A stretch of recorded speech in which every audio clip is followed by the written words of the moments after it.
We're here today to welcome Professor L. Stein, who is joining us to discuss Harry Potter, St. Augustine, and the Confrontation with Evil. Professor L. Stein, among her many accomplishments, is a regular commentator on NPR and is the Laura Spelman Rockefeller Professor of Social and Political Ethics at the University of Chicago.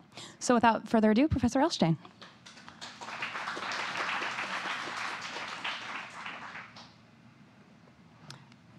Well, thank you very much. I'm delighted to be here.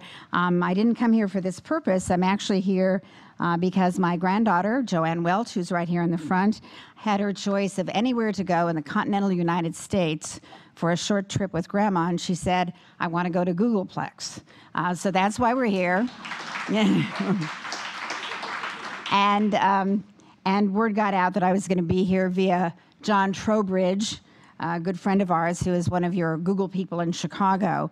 So I agreed to sing for our lunch, I guess, by doing this. It is very fitting to be describing Pottermania at this point, I suppose, given that the excitement knows no bounds. The film opens tonight at midnight. The book is coming out soon. A few years ago, when I was at the Library of Congress, I did some work on the theme of Harry Potter, St. Augustine, and the question of evil. And I thought that I would bring that up again, rethink it, and present some of this to you here today. Let me begin historically. Americans historically, ordinary Americans, have always been more comfortable deploying biblical language than people in many other places. Certainly nowadays, when the language of evil and sin and horror and the like has been banished from the vocabulary of many elites. Certainly this is true in Western Europe. It's true of a wide swath of our own intellectual and professional elites, including many in the Christian clergy. Speaking of sin and evil in such circles invites the suspicion that you may be too sympathetic to traditional religion to be trusted. It's easier to talk about syndromes than about sin. It's easier to talk about maladjustment than about evil, because evil seems very archaic, very elemental, perhaps too judgmental.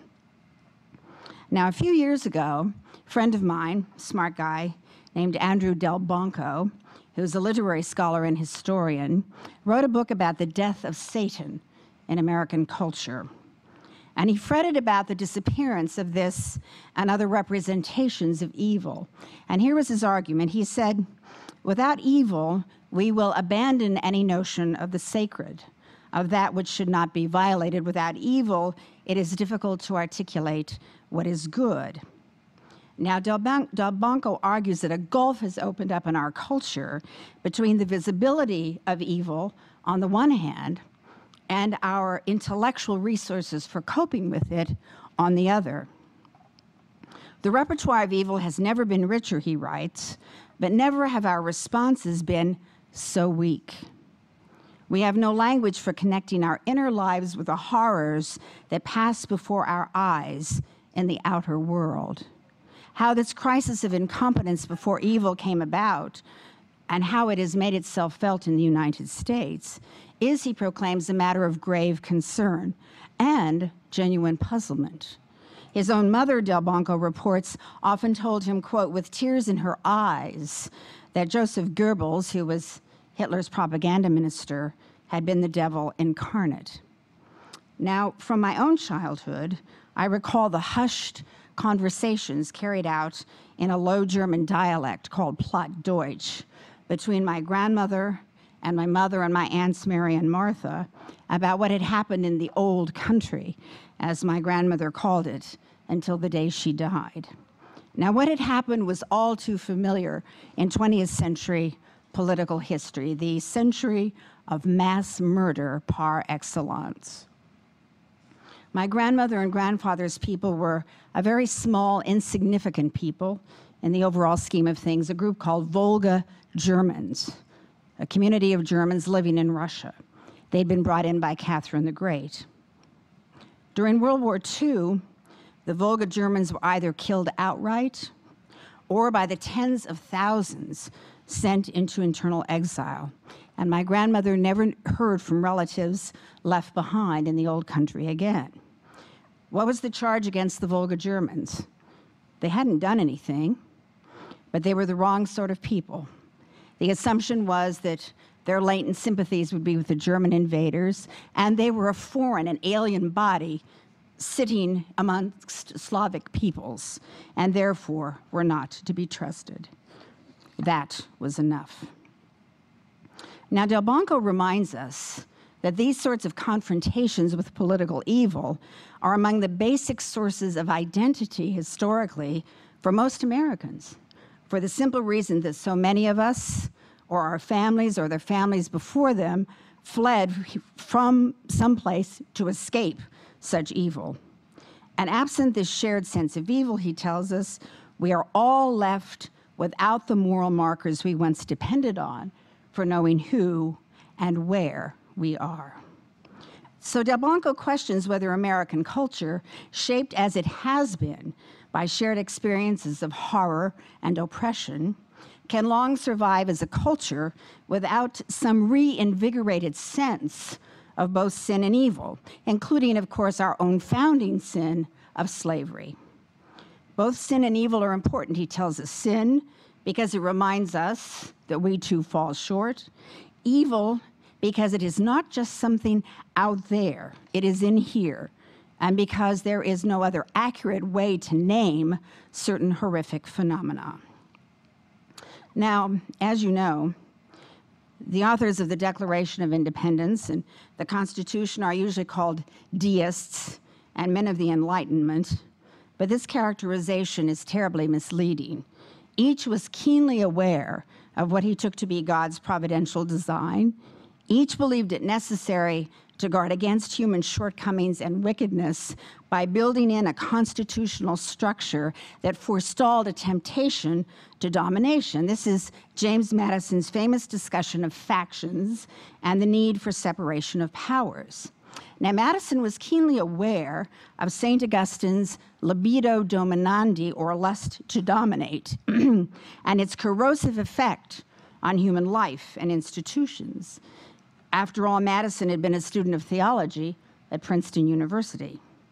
The steady awareness of and preparedness to check wickedness that men tempted might succumb to is characteristic of the temperament of those who crafted our political structures.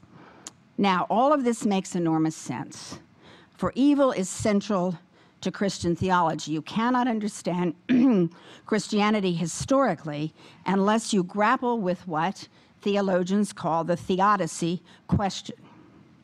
If God is both all-powerful and good, how did evil enter the world? Now, we're not going to settle that question here. You'll be relieved to learn, but we need to keep in mind powerful biblical imagery, the attempt to give a face and a name to evil. For all human beings, without exception, must deal with how to protect themselves and their societies from those who go over to the dark side, whether the subject is domestic criminality or international terrorism.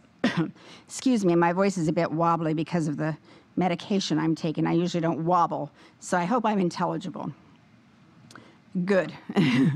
The fascinating struggle of early Christian theologians with this question helps us to appreciate what human beings are up to daily in their confrontations with temptation, sin, wickedness, and evil. And with that, let's go to St. Augustine on the question of evil and the way this will feed directly into our discussion of Harry Potter. Now, St. Augustine's is the most monumental of all efforts in the history of Western theology and philosophy to grapple with the question of evil. His confrontation is so significant because he rejected the temptation of dualism, in which evil is always externalized and we, the good, are always exempt. And it is evil he's talking about, not some behavioral maladjustment. Now, Augustine's argument, I think, is very difficult for us to grasp. And I want to sneak into it by using a moment of Augustinianism from the 20th century, from 20th century political theorist Hannah Arendt, perhaps Some of you have heard of her as a preface to Augustine himself. Arendt is the author of one of the great classics about totalitarianism, a book called The Origins of Totalitarianism. And she also covered the trial of Nazi war criminal Adolf Eichmann for The New Yorker and wrote a famous book on that called Eichmann in Jerusalem. Now, there is a rather brittle exchange that Hannah Arendt had with a scholar friend of hers named Gershom Scholem, who was distraught that Arendt had shifted from the notion of radical evil, which she posed at the end of her great book on totalitarianism, to the idea of the banality of evil at the conclusion of her great work on the Eichmann trial. And this is what Arendt tells Scholem about the reason for that shift. You are quite right. I changed my mind and no longer speak of radical evil. It is indeed my opinion now that evil is never radical, that it is only extreme, and it possesses neither depth nor any demonic dimension. It can overgrow and lay waste the whole world because it spreads like a fungus on the surface. She goes on to say, evil is thought-defying because thought tries to reach some depth, to actually go to the roots of things. But the moment it concerns itself with evil, it is frustrated because there is nothing. This is evil's banality. She goes on to say, only the good has depth and can be truly radical. So let's consider her words. Evil is banal, it lacks depth, it is a flattening of the world through a failure to engage it at its roots. It is nihil, it is nihilism. Now, this formulation reflects St. Augustine's long struggle with understanding sin and evil. And it is a story in part of his struggle with, and finally against, metaphysical dualism, which in his day was championed by a group called the Manichaeans. In the Confessions in the City of God, Augustine offers an account that lays bare his conviction that evil is not a freestanding, active, autonomous principle of its own, but is instead a privation. It is a diminution. It is parasitic upon the good. It has no ontological structure of its own. Contrary to the view of evil as an active external force poised eternally against the principle of good, a kind of polluting force against which good is passive, for Augustine, evil loses any generative power. It cannot create. If we take the measure of the theory of evil that Augustine proffers, we can see something of that flattened wasteland that Hannah Arendt glimpsed listening to Adolf Eichmann at the trial in Jerusalem as he spouted deadening, responsibility-denying cliches more than 1,000 years later. Now, Augustine had been searching for a world in which perfect good squares off against perfect evil. Such a world would prove handy because when things go wrong, one could blame the evil principle, including, by the way, within Manichaeanism, one's own body, because the Manichaeans believed the body itself was a source of pollution. So you could do what you wanted with the body, but somehow the spirit remained pure. Augustine tried that out, and it didn't seem to work very well.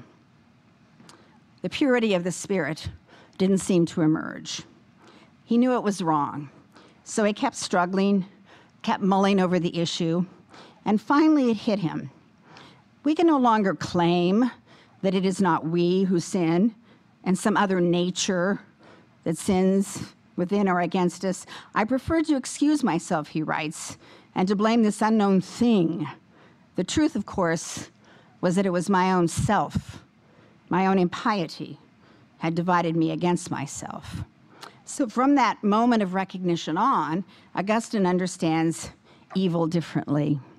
He rejects the notion that God created evil as a full-fledged malignant principle engaged in a cosmic struggle with good, And in his mature understanding, evil is stripped of any glory. It is denuded, it is depleted.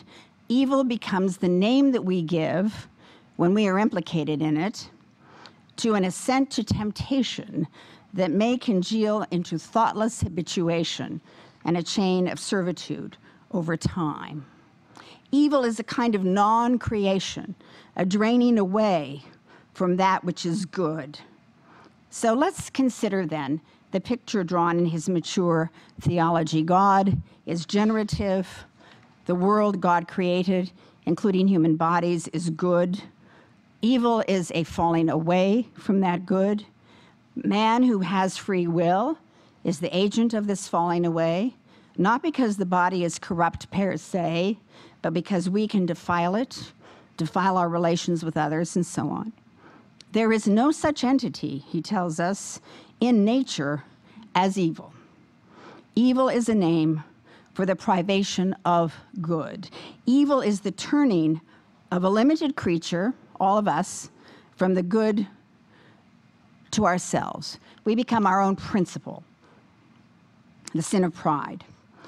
Now, stripping evil of any grandeur is no small accomplishment.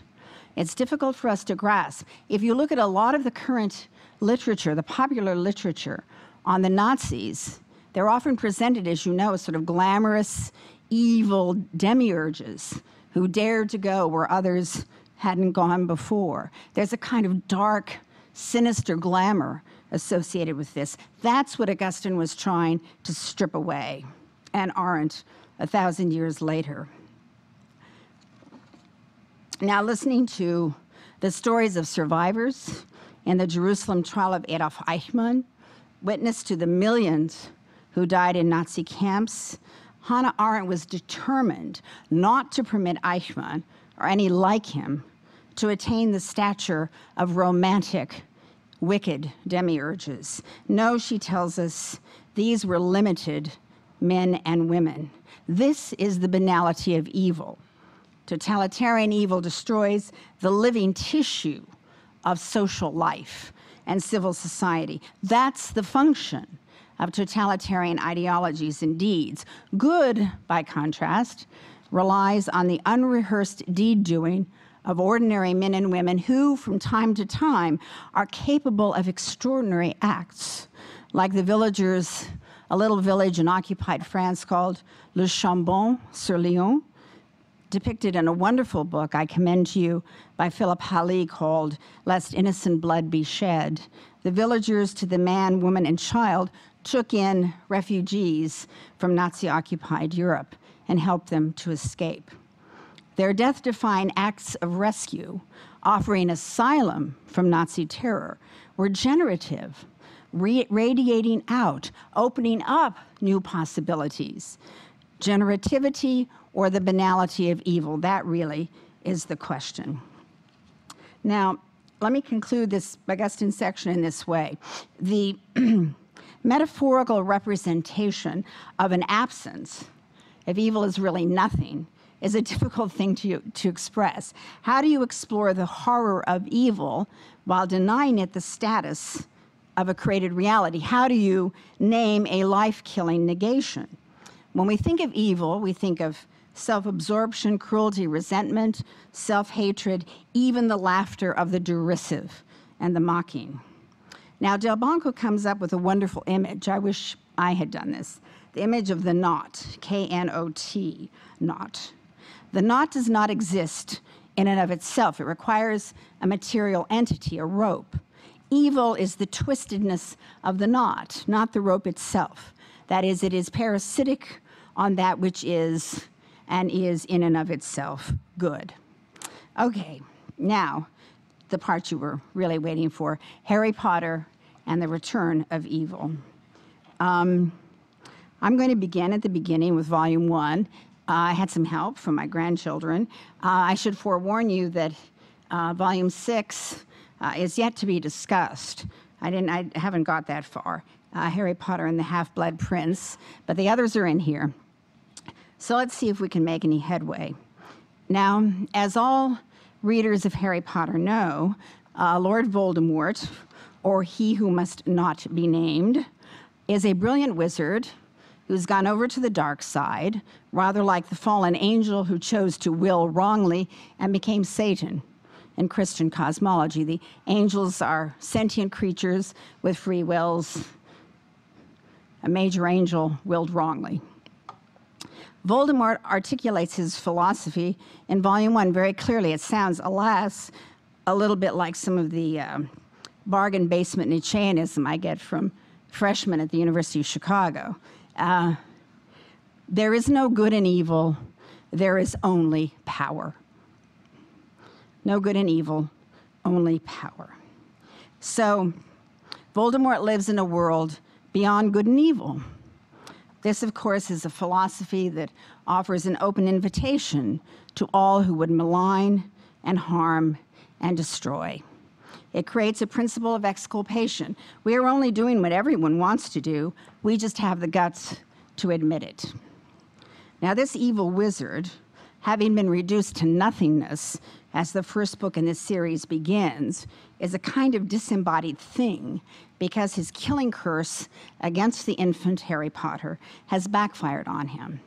And in Volume 1, he's managed, you'll recall, to attach himself in this very amorphous form to the back of Professor Quirrell's head, Quirrell being the teacher of Defense Against the Dark Arts at Hogwarts School of Witchcraft and Wizardry.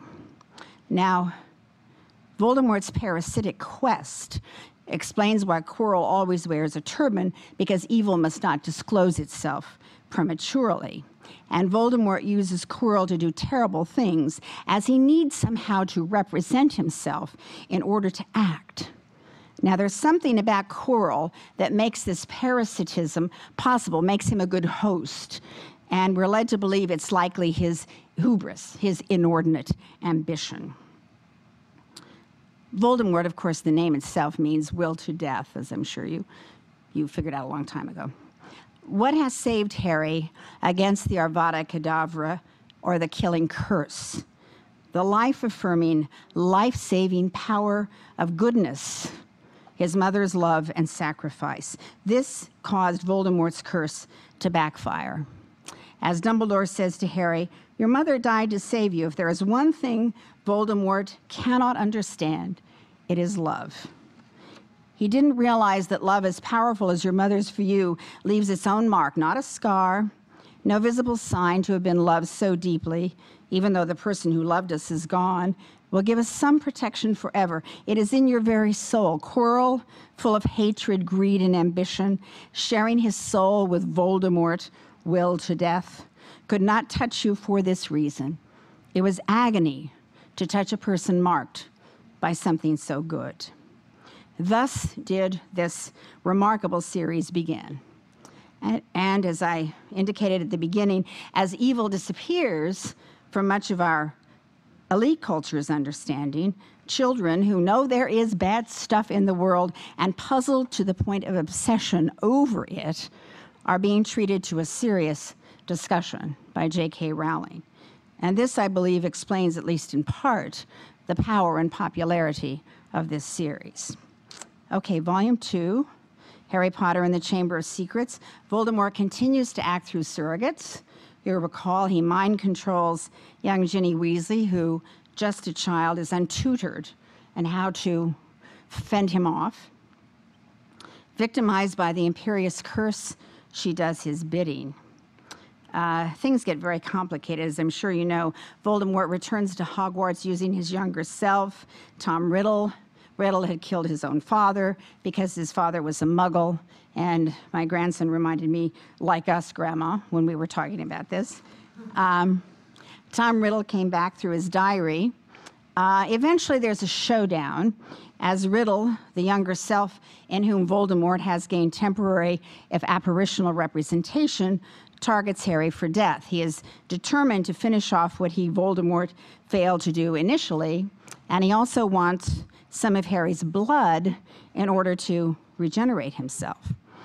The basilisk, this snake-like monster, is sent to kill Harry by Tom Riddle, and Harry can't control the basilisk, even though Harry possesses the ability found primarily in dark wizards of speaking parcel tongue and communicating with snakes. And we all know snakes have long been represented as servants who invited the initial fall of human beings from their status as good creatures to their status as sinning ones. That's often a mark, has been a representation of consorting with the dark side. And you'll recall at the very beginning in Volume 1, when Harry's under the sorting hat, and the sorting hat is saying, Gryffindor or Slytherin, Gryffindor or Slytherin, you could be great. You know, you have some of the stuff dark wizards have, and Harry's saying, Gryffindor, Gryffindor, not Slytherin. He's making a choice already to move away from the allure of dark greatness. But he has a bit of the temptation in him. Harry is saved by Fawkes, the phoenix belonging to Dumbledore, who blinds the basilisk and whose tears of goodness heal Harry's wounds. So we're left at the end with Voldemort, Riddle, disappearing, still searching for some way to represent himself so he can destroy and lay waste. If you ever have the opportunity to read Augustine's monumental City of God, and everyone should do that once in a lifetime, you will find that he spends a lot of time, it's really fascinating stuff, talking about how evil and the demonic tries to gain representation. Some of it sounds like B-movie scripts, but it's great, sort of culture critique. It's a lot of fun. Volume 3, Harry Potter and the Prisoner of Azkaban introduces us to the scariest of many scary things, the Dementors. This is what grandson Bobby said about them. If Dementors kiss you, they suck out your soul. You may be alive, but you're destroyed. You can tell when a Dementor is nearby like this, it gets really cold. You feel like you will never be happy again. Dementors aren't human, they glide.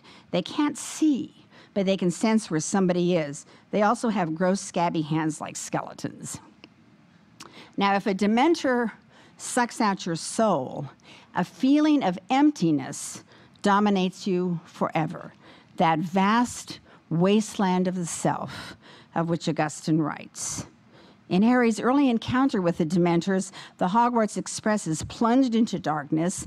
The cloaked figures extend their scabbed fingers and draw long, slow, rattling breaths, and they suck the life out of the environment. Why? They can only deplete. They can't create. The cold, we're told, was inside his chest, inside his very heart. He was drowning in cold. He was being dragged downward. And later, Harry's best friend, Ron Weasley, said, I felt weird, like I'd never be cheerful again. And this suggests one strategy for combating the spread of evil that is suffocating the life out of things, and that's humor. Ron and Ginny Weasley's madcap twin brothers, Fred and George, are irreverent cut-ups, and they keep laughter alive. Laughter helps to drive the demons away. And I think this also spurs us to appreciate why so many Christian theologians, you wouldn't know this, the way people think of theology, but they did. They spoke of good humor as one of God's great gifts, hilaritas, a reveling in the joy of life itself. That's a way to hold the demons at bay. When we move to Volume 4, Harry Potter and the Goblet of Fire, we've got the Death Eaters identified. A Death Eater is one of Voldemort's servants, a wizard who's in league with evil. The story begins with Voldemort still struggling to regain a material form. He's in league with Nagini, a snake, and a servant, Pettigrew, or Wormtail, who does his bidding, including carrying him around as he's kind of yucky, disgusting thing at this point. Does this not suggest that if no one fed evil, so to speak, it could not grow? It could not enact its deadly projects. It has no volitionality all on its own. The snake provides venom for Voldemort's consumption. Voldemort speaks to the snake in parcel tongue.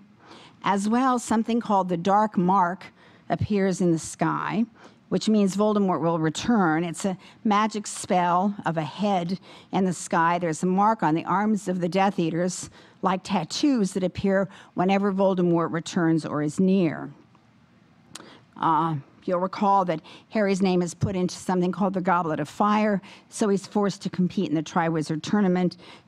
Voldemort wants to get hold of Harry in order to kill him, to lure him away from Hogwarts, and to acquire some of his blood, and then to murder him. And Volume 4 concludes with an absolutely horrific, epic struggle between Harry and Voldemort. For Voldemort has managed somehow at that point to rise again, which is troubling for several reasons. It seems, at least at first blush, to suggest a kind of triumph of evil and the coming into a body of that which has no integrity and standing on its own.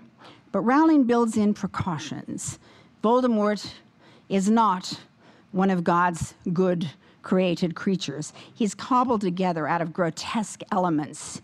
He needs Harry's blood in order to gain some of the strength conveyed to Harry by the gift of his mother's love and sacrifice. And this is the way Voldemort speaks. His mother died in an attempt to save him, and unwittingly provided him with a protection I admit I had not foreseen. I could not touch the boy. His mother left upon him the traces of her sacrifice. This is old magic. My curse was deflected by the foolish woman's sacrifice, and it rebounded upon myself. Pain beyond pain, ripped from my body, less than spirit, still alive, awaiting the opportunity to resurface and to be restored to a body. End of quote. I must say I was a bit worried when I learned Ralph Fiennes was going to play Voldemort, that he'd make him too attractive, but that seems to have been forestalled, so I'm a little bit relieved. Voldemort could possess the bodies of others, animals, snakes, being his preference. He finds a gullible wizard, he had found her, kills her, taking this rudimentary weak body at first, uses potions concocted from unicorn blood, and it is a terrible sin to kill a unicorn, and then adds to that snake venom, uses a bone from his dead father, the father he murdered, but he needs the blood of his foe. He goes into combat with Harry. The Death Eater is at his side. Harry, having been transported along with his classmate Cedric Diggory away from Hogwarts, and during the battle, what we see are all those Voldemort has ravaged and killed, sort of appearing out of the end of his wand. So much damage, so much grief, nothing but the repetition of grief, nothing new, just destruction. We see Harry's mother and father, and they give Harry instructions. Harry's saved once again, the spirits of the good victims helping to stave off the curse of Voldemort. Harry makes it back to Hogwarts, carrying the body of yet another victim, his classmate Cedric Diggory. And Harry and Dumbledore send out the alarm. The battle against evil is once again upon the wizarding world. Harry is passed off as hallucinatory and attention-seeking. Dumbledore is dismissed and deprecated. The Ministry of Magic officialdom refuses to believe that evil must be fought. As I wrote these words, I must say, I thought of Winston Churchill's long years in the political wilderness in the 1930s, years he spent trying to rouse people to the dangers of Nazism in a rearmed Germany, and he was considered wild and hallucinatory as well until it was almost too late. Okay, Volume 5 is the last one I'm going to talk about. As I said, I haven't written out my comments on Volume 6 yet. Well, Harry Potter and the Order of Phoenix, the movie's about to open. Harry's clearly a teenager, caught in the tumult of that age. We see him fighting with his own temptations and his own inclination to harm. An awful sadist, Dolores Umbridge, comes to Hogwarts to teach defense against the dark arts, but not really to teach it at all, because children are no longer to be taught how to defend themselves against evil. They must be disarmed in their dealings with darkness. Harry's godfather, Sirius, escape from Azkaban, where he's been sent after having been falsely convicted of the murder of Harry's parents, teaches Harry the inviolable rule, never, never surrender your wand. Along the way, the awful Umbridge becomes High Inquisitor at Hogwarts, then headmaster. The great and good Dumbledore is forced to flee, having already been removed from his standing on official boards and so on, because of his resolute insistence that Voldemort must be fought. The Death Eaters, who were not free to roam but had remained prisoners in Azkaban, escape. They're in league with the prison-keeping Dementors, who've also all gone over to the dark side. The students at Hogwarts form Dumbledore's army to learn to defend themselves, and they readily speak of Umbridge as evil, as she extends her reign of terror. She's evil, twisted, mad, says Harry. She's a sadist who laughs as she tortures and humiliates students and turns some students, the known bullies and tormentors of other students, against, like Lucius Malfoy, turns them against the other students and makes them official in their capacity to torment. Fred and George Weasley fight her with pranks, humor, irreverence. There's a culminating battle in which Harry's stepfather, Sirius, dies. Dumbledore duels with Voldemort, who's forced to flee, and at long last, after so much more damage, Harry and Dumbledore are believed. This is very clearly a battle of good against evil. Now, Dumbledore tells the Hogwarts students that even those who champion good may do some of Voldemort's work for him by spreading discord and enmity, by breaking the bonds of friendship and loyalty and love, as Voldemort would have it. One fights him, Dumbledore, who's a wise man, tells the students by showing an equally strong bond of friendship and trust. And do not surrender your wand. Never be without a means of defense. For Death Eaters cheer at the news of torture and murder. They revel in it, for they can only destroy. So I submit to you, in moving to conclude here, that the Harry Potter series, whatever quarrels I may have with it from a theological or philosophic point of view from time to time, that's small potatoes in the overall scheme of things, offer America's children and children everywhere a picture of a moral universe in which very, very bad things sometimes happen. But none of us, including children, are without the means to fight back. Love, loyalty, friendship, solidarity, all of these protect and defend us. Garden variety disregard and mistrust, the splitting of friendships, envy, jealousy, these are the ways it all begins. One must also clearly name what needs to be named and not flee from the scene of battle. J.K. Rowling is helping children to imagine evil and to evoke it in modern Western culture from which it is frequently banished. Powerful children's stories have always done this, but we have quite mistakenly sanitized those stories, making believe all the while that we are protecting children as we do so. We don't want to frighten them, we say. But children know the world isn't always nice. They deal with petty cruelties and bullying and cutting comments all the time. And the original Mother Goose stories, with a lot of the scary bits, probably serve better over the long run than Care Bear. There are those, and I am one of them, who fear that if evil escapes our imagination, then it will indeed have established dominion over us. Delbanco writes, if the privative conception of evil continues to be lost between liberal irony on the one hand and fundamentalist demonizing on the other, we shall have no way of confronting the most challenging experiences of our private and public lives. End of quote.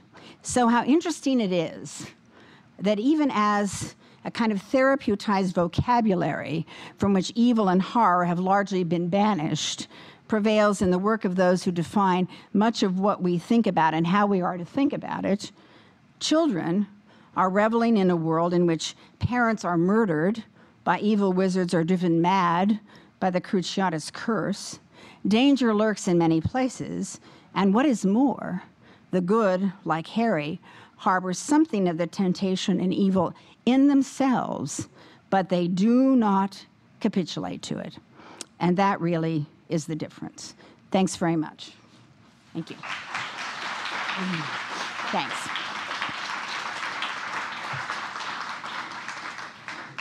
Thank you. Apologize for the wobbly voice. I'm on this new regime of medication, and it's, I'm not going to faint away on you. Don't worry, but it's wreaks a bit of havoc with my system at the moment. So sorry about that. I hope it was clear nonetheless. And I understand we have about 15 minutes for questions if you have any.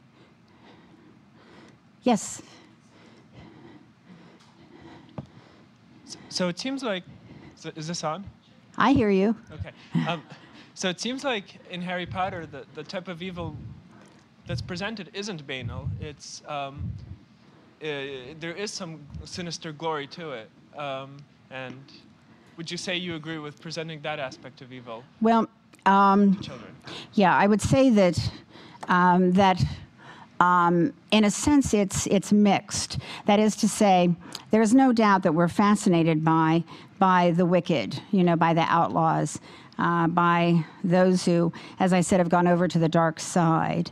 But there are also ways in which it seems to me it's not so much a glamorous, glorious evil that finally we're left with. That's not the image, but of all the destruction, all the deaths, all those images of people murdered coming out during the battle of the wands.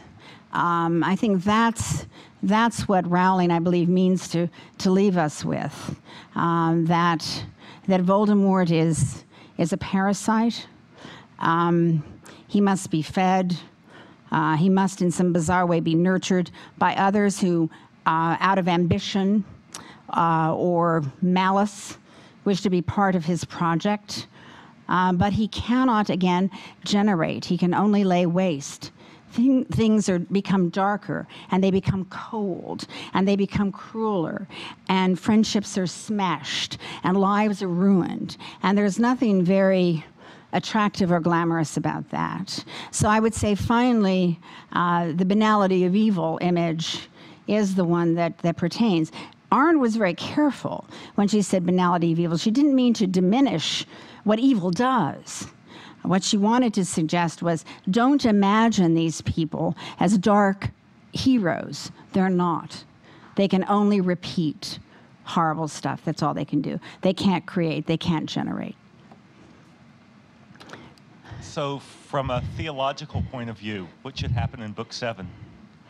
Well, from a theological point of view, what should happen in Book 7 is that Voldemort is bested, and there will be costs, because the battle against evil is often very costly. But hopefully Harry, who has gone through so much, as well as Ron and Hermione, who have demonstrated the solidarity of friendship throughout, even with some bumps along the way.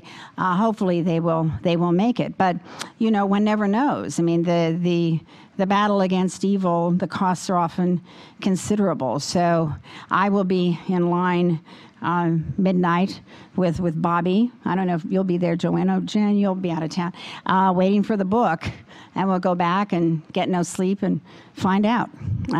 So that's how I'd like. That would be very satisfying. But as we know, the outcome in political history and so forth is often not fully satisfying. So it depends on what Rowling wants to do to us, I guess. Yes. You mentioned in the beginning constructor Voldemort's principle of power. Yes. In evil, there's power.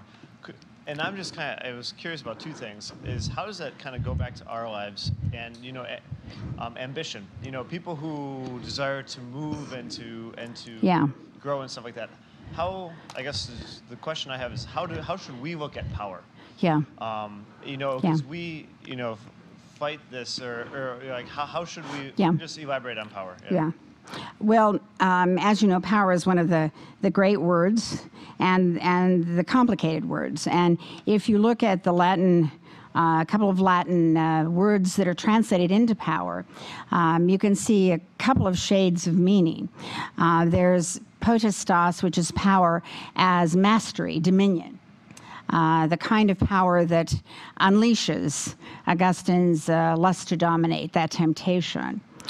There's another kind of power. The Latin word is potentia, from which our word potential comes. The notion that power has a generative capacity. It's the ability to create, to, let's say, use your educated gifts to their fullest, one might say. And I see absolutely nothing in Christian theology that says people should run around being self-abnegatory, to a degree that is self-destructive. Use your gifts, create, generate, but always be alert to this temptation to dominate over rather than to serve and so forth. Now, that's the easy part.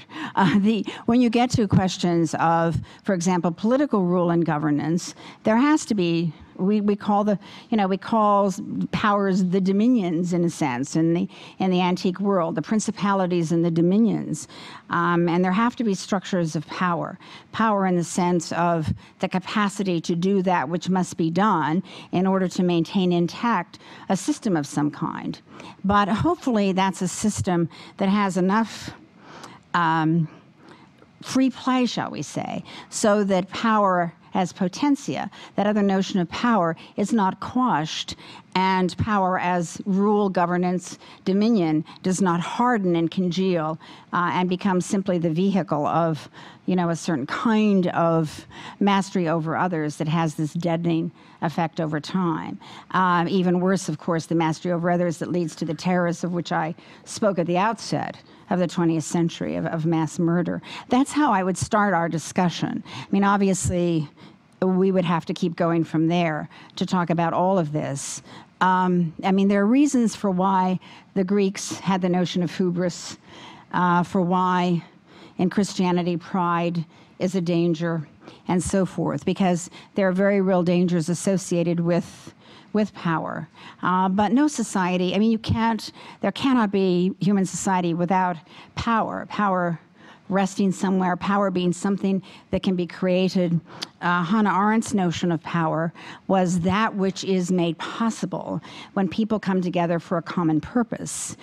So, for example, there are some examples in our own lifetime. If you were in Prague in November of 1989, and you were part of the tens of thousands who flooded into Wenceslas Square, peaceful protest, and you watched this authoritarian apparat start to dissolve, that was a form of power that was generated at that moment. Astonishing stuff. Unarmed people going against this regime that just started to unravel, a regime that supposedly had all the power. Same thing happened in Poland. Peaceful protesters, solidarity. I was there in 1983 on the occasion of the second pilgrimage of John Paul II back to his homeland. And millions of people, as far as I could see, singing, waving banners, calling for an end to the regime, and power was being generated, a moral power of a kind that becomes fungible. Now, it's a kind of power that, sorry to say, eludes most political analysts because it's not exactly located someplace. But nevertheless, things are made possible when people come together for certain generative purposes. And I think we can point to those kinds of moments and see a form of power that we don't think about very often. I think the Harry Potter books perhaps permit us to go off in those kinds of directions from time to time. Yes?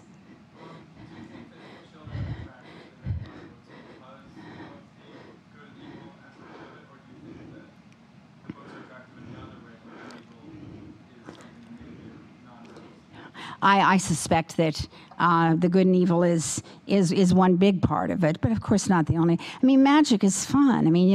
Think about a world where things can happen in this remarkable way, and where all kinds of stunning creatures that you maybe imagined. It turns out they exist. I mean, what's not to like? I mean, that's exciting stuff. But I think if you go back and look at the history of children's literature and how much the theme of children dealing with bad stuff has been a feature of that, there's something about that attracts children, because they're often dealing with some of their own tumultuous and not shaped inner feelings of fear, anger, and so forth.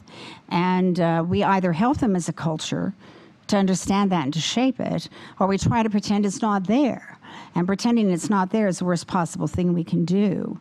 A few years ago, well, probably as I get older, a few years is like 20, there's a book by a child psychologist named Bruno Bettelheim that called The Uses of Enchantment, about the harm done by sanitizing all the children's nursery stories and so on, because he said they spoke to real things that are happening with kids at different stages of development. It doesn't mean you want to frighten a child out of his or her wits, obviously, but there's stuff going on that kids themselves can't fully articulate, and we need to find some way to respond to that without overwhelming them with it. And I think Rowling is really, for a certain age cohort, I mean, kids who've grown up with her 10 years now, if you were 8 when the first volume came, you're 18. You've grown up with her. That she's done a pretty good job of that. How about one more question? Or 2, 3, or however many. Go ahead.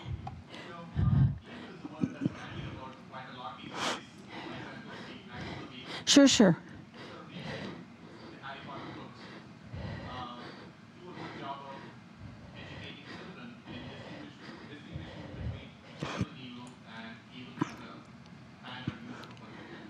Well, that might be a bit of a sophisticated move to expect a kid to make, but I think that let's put it this way, that the books help us to understand why the word evil, even though, again, many in our elite culture don't like it, why politically it retains such force. President Clinton, when the Oklahoma City was bombed, spoke of it as a day of evil. 9/11, evil. The trips that I made to Central Eastern Europe before the democracy changes, folks there had no trouble whatsoever with President Reagan's characterization of an evil empire. They couldn't understand why some people in the West thought Reagan shouldn't talk like that. They said, do people know what it's like? They thought the name was apt. So I think the question is not, should it or shouldn't it be used for political purposes, but does it accurately name something that couldn't be spoken of with as much force and power in any other way? I think that's the question we need to ask. Obviously, it becomes a problem if the word is bandied about too frequently, is deployed incessantly, it loses any of its force. It shouldn't simply become a standard rhetorical device. But I would submit that there are some political phenomena that are accurately named evil. This doesn't give us our marching orders as far as how we are to respond to that. You can name something, understand it as evil. Death camps were evil. It doesn't tell you exactly what you can do other than defeat Hitler, of course, to stop the phenomenon. So I think the connection would be a bit rough for a child, but I have a hunch that for the adults reading these books, that it is food for thought on how evil is deployed politically. That's for sure. And again, whether it's deployed well or for ill purposes. I would not banish its use. We have to evaluate that use. Yes? I got the impression that you're always externalized evil. It's something outside of us. So we are kind of more organized, maybe gullible.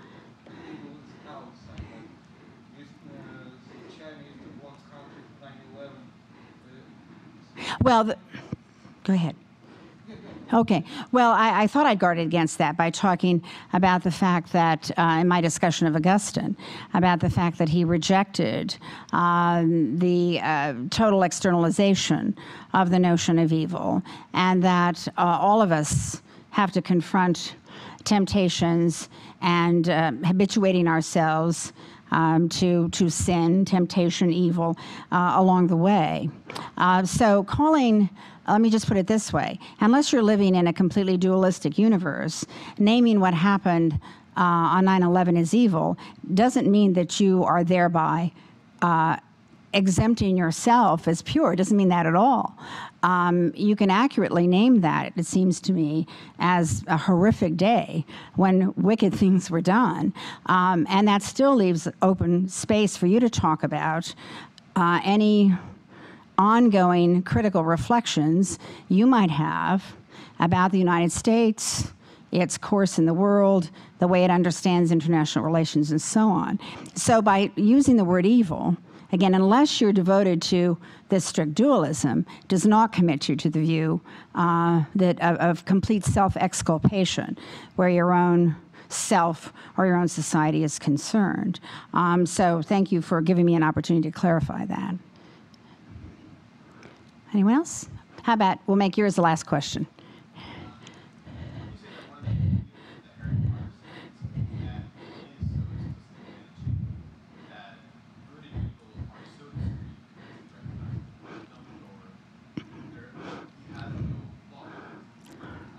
Yeah. Yeah.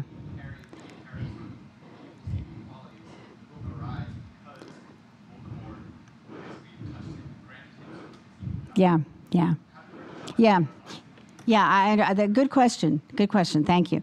Yeah, the question has to do with whether one of the attractions, I hope you got up the Harry Potter book, is precisely the sort of Manichaeanism, the dualism of it, because that clarifies the moral universe for us in a very striking way.